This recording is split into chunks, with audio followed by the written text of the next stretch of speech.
Bab 61-62. Sakit hati gadis CEO. Kau, Irene menunjuk mandor itu. Dipecat tanpa uang sepeser pun, ucap Irene tegas. Nona ini hanya cuma salah paham, semua tidak yang kau pikirkan, bela mandor itu. Saya tidak memikirkan apapun, ucap Irene datar. Nona Tep, ucap mandor itu terpotong. Bawa dia ke kantor polisi, lapor atas kasus penipuan, pencemaran nama baik, kerja paksa, perbuatan tidak mengenakan, ucap Irene pada bodyguard yang memegang mandor itu. Baik bos, ucap bodyguard itu lalu membawa mandor itu ke dalam mobil. Nona tolong ampuni saya, teriak mandor itu. Teriakan mandor itu tidak dihiraukan Irene. Nona, ucap seorang buruh yang kemarin membantu Irene. Irene yang merasa dipanggil menoleh ke asal suara. Saya minta maaf Nona, ucap buruh itu berlutut.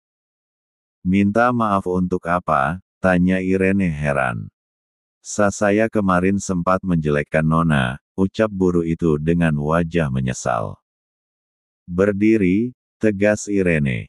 Tapi Nona, ucap buruh itu enggan berdiri. Berdiri, ucap Irene dengan hati tak tenang. Buruh itu berdiri. Lupakan, asisten L luruskan masalah, ucap Irene lalu meninggalkan mereka semua. Baik Miss, ucap asisten L. Nona, bagaimana dengan nasib saya Nona, ucap buruh itu hendak mengejar Irene, tapi dicegah bodyguard Irene.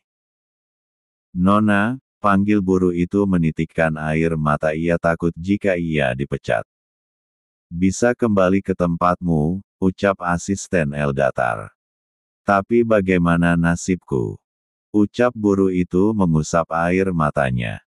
Kembali ke tempatmu terlebih dahulu, ucap asisten L lalu buruh itu kembali ke barisan. Dengar semua, mulai hari ini bekerjalah dengan giat, jangan khawatir jika nasib kalian seperti kemarin. Kami di sini menggunakan undang-undang, jadi jika kami melakukan kesalahan yang tidak dapat ditoleransi, maka kami bersedia bertanggung jawab, ucap asisten L lantang. Untuk kamu, menunjuk buruh tadi. Bekerjalah seperti biasanya, ucap asisten L. Ketentuan yang dulu kita ubah, yang pertama untuk lembur nanti ada uang lemburnya, kedua makan siang dijamin kesehatannya, ketiga mulai saat gunakan alat berat untuk membantu pekerjaan kalian, ucap asisten L menggunakan megapone. Ada pertanyaan? Ucap asisten L. Tidak ada asisten L, ucap mereka serentak. Baik, jika tidak ada pertanyaan kalian bisa kembali bekerja, gaji kalian bisa diambil di ruang mandor setelah pulang kerja, ucap asisten L lalu pergi meninggalkan mereka. Terima kasih asisten L, ucap mereka serentak lalu mereka mulai bekerja seperti diucapkan asisten L. Asisten L berjalan ke arah mobil menyusul Irene, yang sudah berada di mobil. Tak lupa pula ia menyuruh salah satu bodyguard untuk mengawasi proyek. Kita ke kantor sekarang, ucap Irene saat asisten L sudah masuk ke dalam mobil. Tanpa menunggu perintah dua kali sang sopir segera menghidupkan mesin mobil, lalu menjalankan mobil menuju kantor Irene YV di perusahaan X. Saat asisten Ken hendak mengambil dokumen di bawah, ia tak sengaja mendengar pembicaraan karyawan. Aku gak ngangka ya ternyata Tuan Davin seperti itu, ucap karyawan satu. Iya aku juga gak ngangka masak Tuan Davin tega tidak mengakui anaknya sendiri, ucap karyawan dua. Kalau aku jadi Nona Nindi pasti sudah bunuh diri, ucap karyawan satu. Tapi herannya kok bisa ya Tuan Davin menghamili Nona Nindi, padahal setiap hari Nona Nindi selalu diusir dari kantor, ucap karyawan dua. Sudah jangan gosip, orang belum tentu itu semua benar, ucap karyawan tiga yang dari tadi hanya menyimak.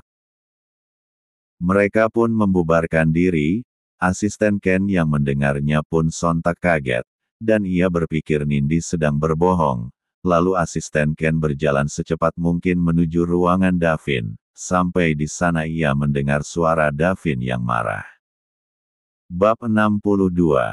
Di dalam ruangan Davin terjadi perdebatan menguras emosi Davin. Bicara omong kosong apa kamu bentak Davin pada Nindi. Aku ngomong kenyataan sayang, kenapa kau tak percaya, ucap Nindi pura-pura sedih. Memang aku bodoh apa bisa kau tipu, ucap Davin dengan nada tinggi. Aku tak menipumu Davin, ucap Nindi hendak meraih tangan Davin, tapi Davin menepis kasar tangan Nindi. Jangan sentuh, tak sudi jika kau menyentuhku, sinis Davin. Davin kenapa kau tega, ucap Nindi dengan air mata palsunya. Ceklek. Tiba-tiba pintu ruangan terbuka menampilkan sosok asisten Ken, yang takut karena asisten Ken melihat wajah Davin memerah menahan amarah siap untuk meledak. Maaf tuan, ucap asisten Ken. Dari mana saja kau asisten Ken, bentak Davin. Asisten Ken yang mendengar bentakan Davin pun tergejolak kaget. Maaf tuan tadi ucap asisten Ken. Tadi apa? Seharusnya kau berangkat lebih awal dariku, dan seharusnya pula kau sudah tahu jika ada pengganggu di kantor, ucap Davin dengan nada tinggi sambil menunjuk Nindi di akhir kalimat. Mampus kau asisten Ken, batin asisten Ken menelan ludahnya kasar. Sayang aku bukan pengganggu, aku kesini ingin menemuimu, ucap Nindi manja. Diam kamu, bentak Davin. Nindi yang mendengar bentakan Davin pun langsung terdiam. Cek susah banget sih nalukin dia, batin Nindi kesal. Kau bereskan perempuan ular ini, ucap Davin hendak pergi meninggalkan Nindi. Davin, jika kau tak mau denganku, aku akan membocorkan pada wartawan, jika kau mengandung anakmu, dan kau tak mau mengakui anakmu sendiri, teriak Nindi. Davin tak menggubris teriakan Nindi, ia melanjutkan langkah tak lupa pula ia menutup pintu dengan keras. Brak! Asisten Ken yang masih setia di samping pintu, mengusap telinganya karena bunyi pintu memekik keras di telinga. Nona silahkan Anda keluar, ucap asisten Ken datar. Cek tanpa kau suruh juga aku keluar sendiri, kesal Nindi karena Davin juga tak mengindahkan omongannya. Awas saja kau Davin, tunggu berita besok pagi, batin Nindi tersenyum licik. Ia berjalan membuka pintu lalu menutup pintu dengan keras. Brak! Asisten Ken yang masih di dalam hanya mengelus dada. Cek untung ruangan ini masih aman tak ada yang berantakan, ucap asisten Ken lega saat melihat ruangan Davin. Masih sama seperti kemarin lalu ia berjalan ke arah pintu membuka pintu. Kasihan untung kau tak copot dari tempatmu, ucap asisten Ken pada pintu, sambil mengelusnya lalu ia berjalan keluar menutup pintunya. Brak! Suara pintu tertutup keras. Biar dapat piring cantik sekalian, beli 3 bonus 1, ini banting 3 bonus baru hehehe, ucap asisten Ken cekikikan. CM. Di sebuah apartemen cukup mewah tempat Nindi tinggal. Ark, sial kenapa susah sekali menaklukkan Davin, kesal Nindi yang sedang duduk di pantry, lalu ia meneguk minumannya yang diambil dalam kulkas. Awas saja kau Davin, ucap Nindi menyeringai lalu ia bangun dari duduknya.